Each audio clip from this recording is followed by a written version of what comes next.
This is Talk of the Town, a weekly program featuring community events happening in and around Northeast Michigan, with your host, Nancy Smitham, and get the latest from Alpena Community College with Dr. Don McMaster. And now, today's Talk of the Town.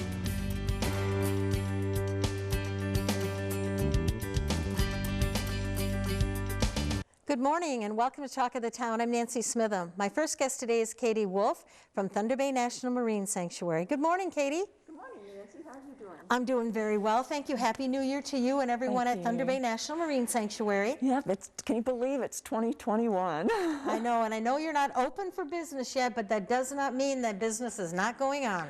Absolutely. We're really busy right now, and of course the big activity is the Thunder Bay International Film Festival, which starts January 20th through the 31st. Okay. And that will go for 12 days, but it's all virtual.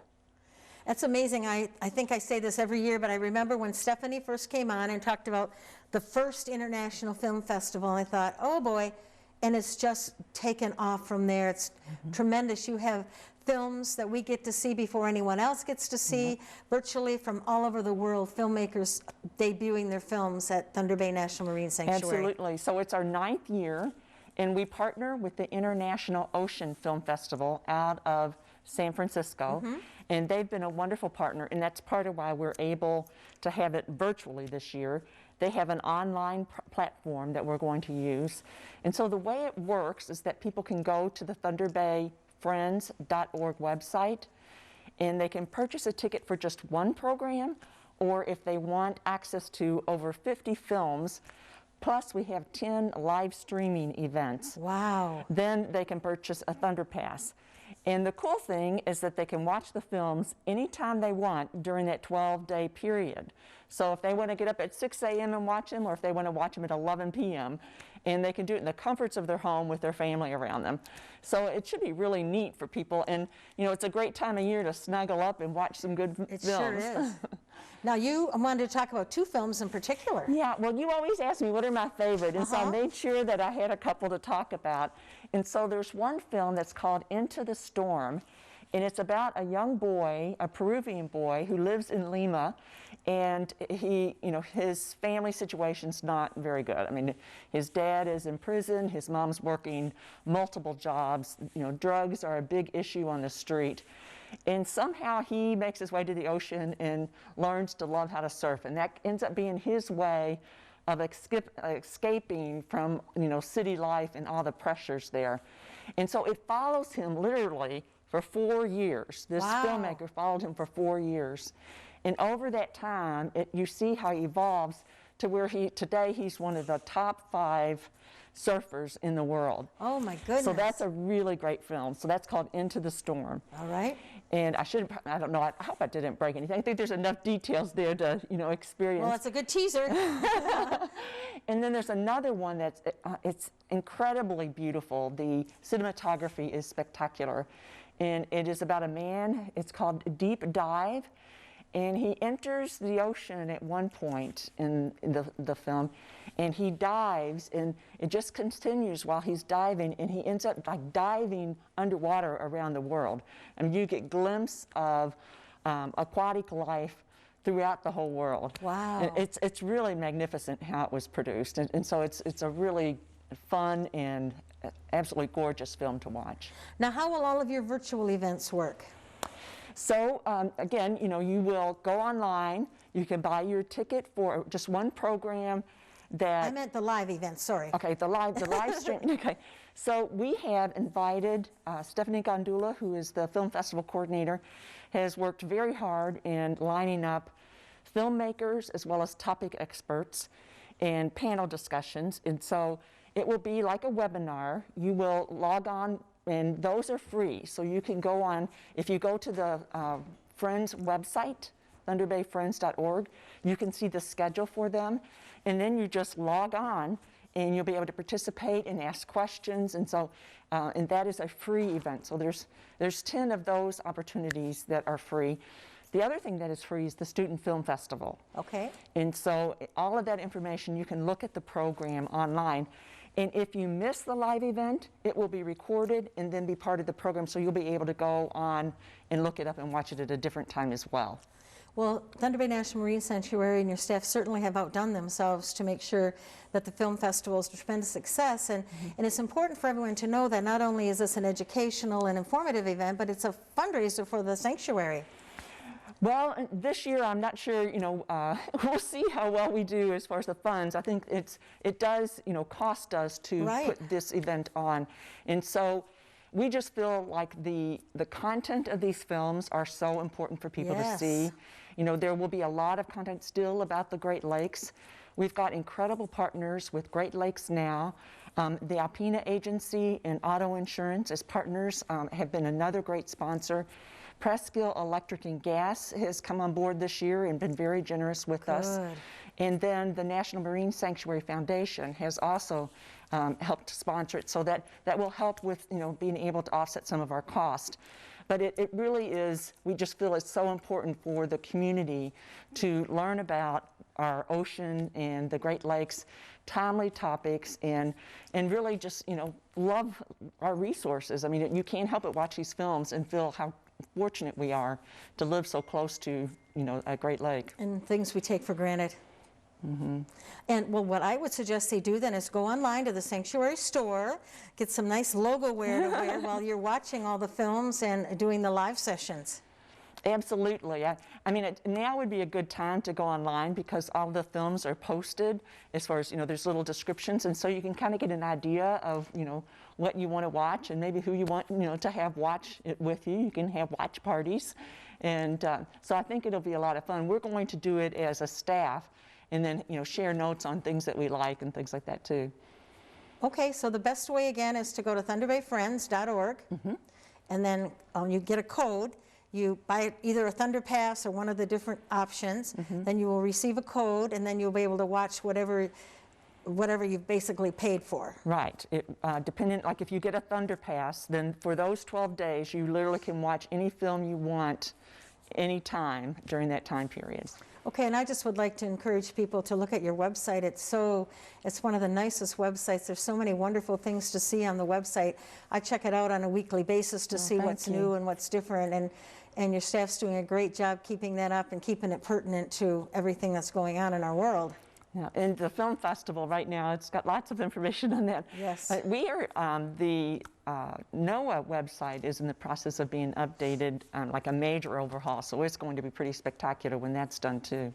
Okay, so if anyone has any questions, the best thing to do is to go online to thunderbayfriends.org, and questions will be answered, or there's contact information on there to get more information. Yes, and if they have questions, they can call 989-884-6212 if they have any questions. So that's 989-884-6212.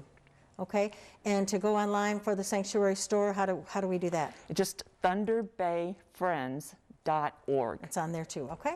Sounds wonderful. Katie, thank you so much for being here, and please extend our thanks to everyone for keeping everything going. And I know once things are opened up again, then you'll be ready to roll, and everything you do is so good for our community. Oh, thank you, thank you. Thank you, and happy New Year. Our community's been good to us too. Yes, very, very much so. Thank you so much. Thank you. I'll be right back with some information about economic development in Alpena following these messages. Hi, welcome back. My last guest today is Mike Muller, and he is the Economic Development Director. Hi, Mike, a big title. Yeah, they need to print oversized business cards just to get it all on there. And when I started to, I've known about economic directors and development in Alpena. I've been involved with the Chamber of Commerce for well over 30 years, and I know it's an important part of our community, but until I actually looked at your website and went into some in-depth thing, you're very busy. Oh yeah, absolutely. And I'll say that my predecessor, Jim Claridge, and Jackie collaboratively did a tremendous amount for this area in terms of economic development. So they laid a great foundation for someone like me to just step in and kind of help continue keeping the momentum in spite of COVID. But they did a great job and allowed a lot of the progress we've had in this area to kind of keep going here. And because of COVID, you've been able to get some new sources of funding. Yeah, unfortunately, I mean, I'd rather not have I'd rather have a non-COVID world than a COVID world. And but as a result of the impact COVID has had on so many businesses, the government has recognized the need to have to lend some levels of support. So last year, 2020, Target was asked 2 different times to be one of the economic development organizations to handle these grant programs for the state. So the state's got 83 counties, and so the Michigan Economic Development Corporation approached us and 14 other economic development organizations and asked us if we would handle the administration of these grant programs across the entire state. So we were involved with 2 grant programs in 2020 that met the needs of 5 counties, and those counties were Alpena, Elkona, Sheboygan, Presque Isle, and Iosco County. So those are the 5 that Target was responsible for kind of helping support. And between those 2 programs, we had $3.7 million that were dispersed across those 5 counties. So Amazing. I mean, yeah, it'd be better if we didn't have COVID and we didn't have to have these dollars be needed. The businesses could just do what they were doing before COVID and not need that level of help. But the reality is they need that level of help. And it still exists today, as we know. Cases have continued to climb, and the infections may be more infectious today, potentially. And so people are reacting accordingly, and so businesses are still hurting. And so now they've announced a new program called the Survival Grant Program, and that just has been announced, and we're in the process of starting to roll that one out as well. And now, like you said, you can say something today and it may change by the time the show actually airs, but so far, how do people apply for this? So this program is really designed to support businesses that were impacted by the mask order that went into place from the Department of Health in the middle of November.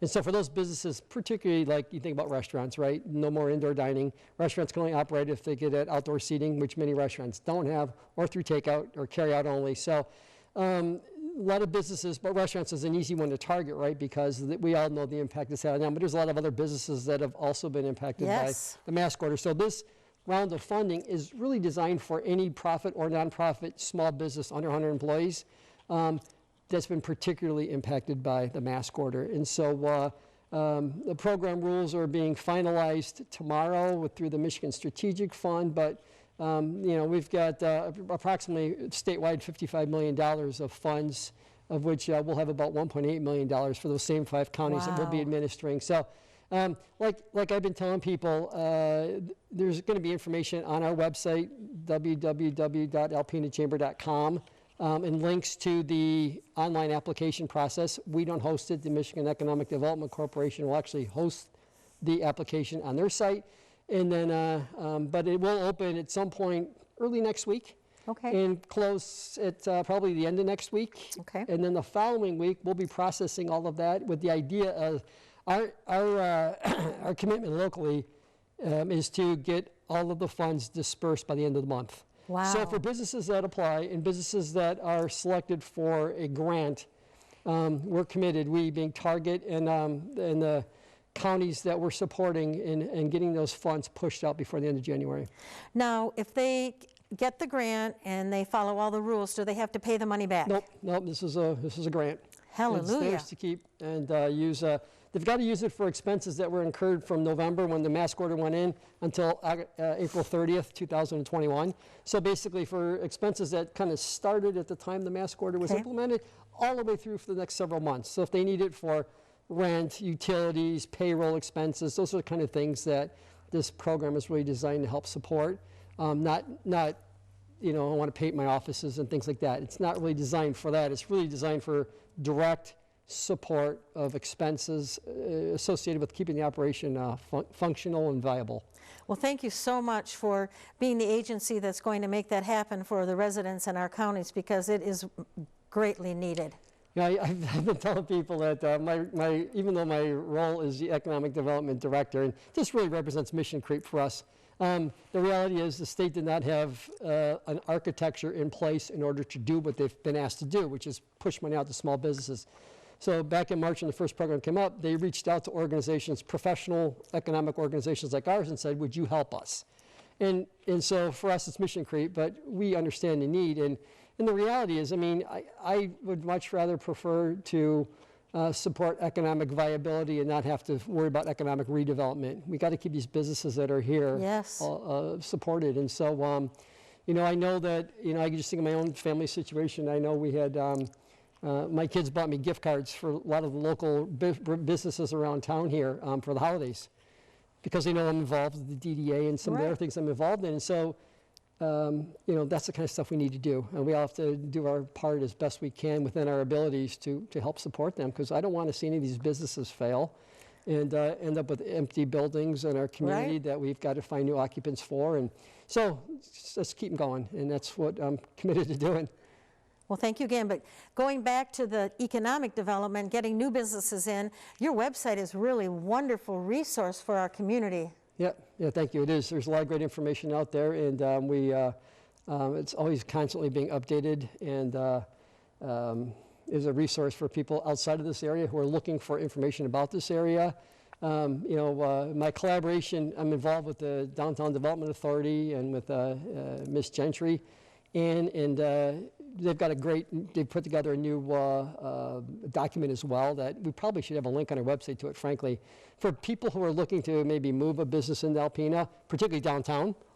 She's got great information too. So that's really what our website is all about, is just kind of facilitating getting information in the hands of those who might want to learn a little bit more about our community. It has about property that's available. It has how to apply for a loan, how to start a business, things like demographics and census, and just like I said, loans, things that you can do that I never even realized were out there. We can get traffic counts. We can do a lot of things for businesses that are contemplating an investment in this area. And Target also does support Presque Isle County as well. Yes. So it just so happens that I live halfway between Alpena and Rogers City, and I happen to live in Presque Isle County, as a matter of fact. So nice dovetail there. And so we are also committed to trying to help attract businesses and retain businesses in Presque Isle County as well. Okay, so the first thing people have to do is wait for the link to come available on the Chamber of Commerce website. It'll be up there. It'll be up there by the time the application goes live. I would, if not sooner. Okay, and then apply, and then they wait to hear the good news that they were one of the people chosen. Yeah, exactly, and we're going to tell. I had a committee meeting today because we have a committee of equal membership across all 5 counties, so that every county has got a say in what happens in there and how these dollars are distributed. And so we talked about criteria for how we select businesses. So we have some method that's not subjective but objective. And so, long story short, we had a committee meeting today, kind of talking about this program and how we're going to roll it out, and how we're going to grade and score. And as we got to the timing of events here, and it's going to be so tight, we're telling grant recipients they're going to get an email from us probably Monday or Tuesday the following week, the week after if they apply for a grant, the following Monday or Tuesday, they're going to get an email from us that says that they've gotten a grant or they did not get a grant. And for those who are getting a grant, we're going to need that information turned around almost immediately to meet our deadline of having the checks in the mail by the end of that week. Okay. Unfortunately, we're out of town. Mike, thank you so very much, and I look forward to hearing about all the wonderful businesses that are being helped. Thank you so much. Thank you. Yeah, thank you. Please stay tuned for Dr. Don McMaster following these messages. Greetings, everyone, and welcome to Talk of the Town. I'm Dr. Don McMaster, president of Alpena Community College, and I'm pleased to have as our guest this morning Terry McKenzie, simulation coordinator at ACC, with focus on the nursing department. Welcome, Terry. Yes, good morning. Thanks for having me. So what does a simulation coordinator do? Well, the simulation coordinator is a new position that was developed at ACC. Recently, the college was able to secure some grant money through the Strengthening Institutions program. And that grant money allowed the college to purchase several simulation mannequins, as well as a mirage of other advanced technology as it relates to the healthcare teaching field. And with the implementation of the simulations and things like that, the college recognized the need for somebody to orchestrate the planning and coordination and instruction of such simulation, and so here I am. Yeah, and we're glad to have you. Yes. I hear great things about your work and your experience and your vision, and this is the path we want to be on. For folks that may not have seen or kind of completely grasp, what do the mannequins do in terms of how they enhance instruction for students? That's a great question. The simulation mannequins act as they're really the next closest thing to caring for a real person. So here in Alpena, we're very fortunate that our nursing students are still able to care for patients at the bedside at our local hospital. However, clinical time is in some cases restricted because of, especially in circumstances we're in now with the pandemic. Yeah. And the simulation offers any number of different scenarios that we can program into the mannequin, and the students can actually emulate care on them. The great part of it is the care is provided. These mannequins are, the technology is so advanced that we can appreciate breath sounds, different heart tones. They speak to us. Their vascular system is such that we can practice interventions on them. And once a scenario is done, we also have the ability to stop and work at our own pace and kind of discuss things of how it went well, what went wrong, and basically start over and really learn from that and watch others and learn from others. And so it provides a very good, safe environment for the students to learn on. Wonderful, and very, very well described. So the debriefing part of it, where a student can perform some function or intervention on a mannequin, then can be captured, and they can look and see after the fact whether they did it right or whether they could do better or whether it went wrong. Yeah, precisely. Actually, there's in the addition on a Van Laer Hall that we have a debriefing room. And this room allows students that are not participating to watch via VCS, and then that can be captured electronically and recorded, and then we can sit down and replay it. It's just like Monday after the football game, and we're going to watch everything and see what went right, what went wrong, and it really provides a great platform to students to sit back and say, okay, they can recognize that, and oftentimes when they are able to see their own mistakes from that vantage point, it's something that they won't, they would learn from, and as well as others. Sure, and then it's a learning experience that's not on a real human. Yeah, that's where the safety component comes in. There's in the event that there was an error, this is the perfect time to make that if it's going to happen. So absolutely. Well, you referenced that debriefing room, and for those of you who are familiar with college activities, Van Laer Hall is a huge project, and it's being modernized, especially the entire building, but the wing angling toward Besser Company is going to be nursing. Yes. Primarily, and that's where the simulators will go. And the debriefing room is one of my favorite spots on campus because it is windowed on 3 sides, and if you stand on the river side, you can see downstream and upstream. It's gorgeous. Yeah, the new addition is really going to showcase the nursing department and the college as a whole. That space that's being renovated and added onto is really going to allow us to utilize all of the equipment that we've recently acquired, and like you mentioned, it provides it in a beautiful setting as well. Yes, indeed, and I do reflect occasionally when I'm on that site, the investment the college is making in the building, and then the investment the hospital is making in their building. I mean, you probably have $70 million of investment in about 400 yards down Johnson Street. It's pretty unprecedented. Yes, and the partnership that the college continues to have with the hospital is pivotal to that program, and that's we're very appreciative of our abilities to orchestrate our clinical time there, and the students gain so much knowledge working with the current staff nurses there, and also it sets them up, if the graduating students elect to carry on locally, and we hope they do, that they have a kind of a foot up entering into that particular setting. Yeah, well put. The partnership between the college and Mid-Michigan, and prior to that, Alpena General Hospital, Alpena Regional Medical Center has been solid for years and years and years, and it's a very important partnership. One of the things you've done that I really appreciate is, there's other technology that relates to health sciences, and one of the things we purchased out of that SIP grant was an Anatomage table.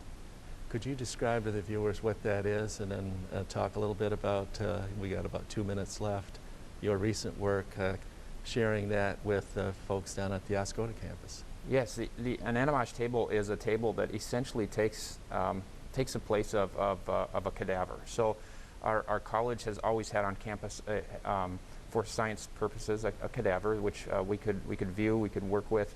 However, they're costly and they're expensive to maintain and acquire. The Anatomage is exactly that. It is a real person, and it's imaged and photographed. Basically, a 3D image of every layer of that individual is taken and input into a software program. We can layer it layer by layer, look at muscles, bones, any structure that's in the actual human body is right there in 3D, high-quality visual image. So it basically allows the instructor to orchestrate whatever system they might be working on. We can dive into the heart. We can look at every structure. So it really is, it's a virtual cadaver, and the technology is great, and we're also able to implement that through the grant with on our Ascota campus. So we're able to take advantage of it there as well. Wonderful. That's exciting times, and you're right in the middle of it. Yes. And thank you for everything you're doing for ACC. We appreciate it. And thank you, folks, for watching Talk of the Town. We'll see you again next week. This has been Talk of the Town with your host, Nancy Smitham and Dr. Don McMaster. For a list of community events taking place in Northeast Michigan, please visit our website at wbkb11.com and click on our community link. This has been a Thunder Bay Broadcasting Corporation production.